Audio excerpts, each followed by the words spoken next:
హైదరాబాద్ లో సాఫ్ట్వేర్ ఉద్యోగిని black mail చేసి 2.5 కోట్లు వసూలు చేశాడు ఒక హాస్టల్ నిర్వాహకురాలి భర్త. న్యూడ్ వీడియో తీసి మహిళను బెదిరించి సొమ్ములు దండుకున్నాడు. దీంతో బాధితురాలు నిడదవోలు పోలీసులని ఆశ్రయించింది.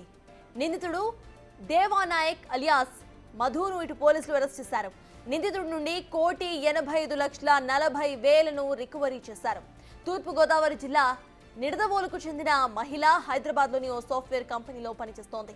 ఒక హాస్టల్లో ఉంటూ ఉద్యోగం చేస్తోంది. ఆ హాస్టల్ నిర్వాహకుడి ఆమె నగ్న చిత్రాలు తన దగ్గర ఉన్నాయని బెదిరించి 2,53,76,000 నగదును తీసుకున్నాడు. తాను మోసపోయిన సంగతి తెలుసుకున్న మహిళ పోలీసులని ఆశ్రయించింది. దీంతో ఆ చీటర్ ఇప్పుడు జైలు ఊతులు లెక్కపెడుతున్నాడు.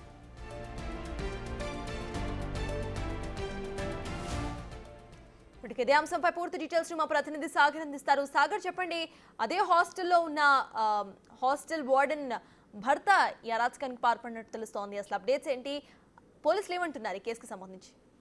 సార్, గుంటూరుకి చెందిన దేవనాయక్ హైదరాబాద్ లో ఉంటున్నాడు. అట్లాగే నిడదవోలుకి చెందినటువంటి యువతి హైదరాబాద్ విప్రో కంపెనీలో సాఫ్ట్వేర్ ఉద్యోగినిగా పనిచేస్తుంది. అయితే తన చిన్ననాటి స్నేహితురాలి పరిచయంతో ఈ దేవనాయక్ పరిచయం అయ్యాడు.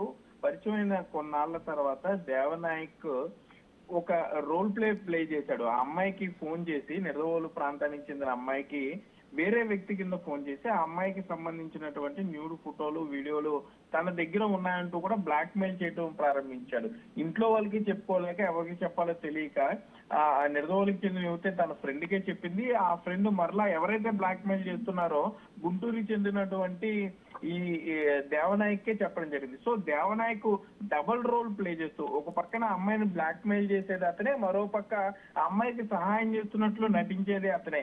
సో ఈ విధంగా అమ్మాయికి సహాయం చేస్తున్నట్లుగా నటిస్తూ బ్లాక్ మెయిలర్ గా కొంత డబ్బు ఆ అమ్మాయి దగ్గర ఎక్స్ట్రాక్ట్ చేసి ఆ డబ్బుని తన దగ్గర ఉంచుకుని మరోపక్క సహాయం చేస్తున్నట్లుగా కూడా నటించి ఆమె కుటుంబానికి, నిడదవోలుకి చెందిన ప్రాంతానికి చెందినటువంటి యువతి కుటుంబానికి చాలా సన్నిహితుడిగా దగ్గరగా ఉంటూ వచ్చాడు.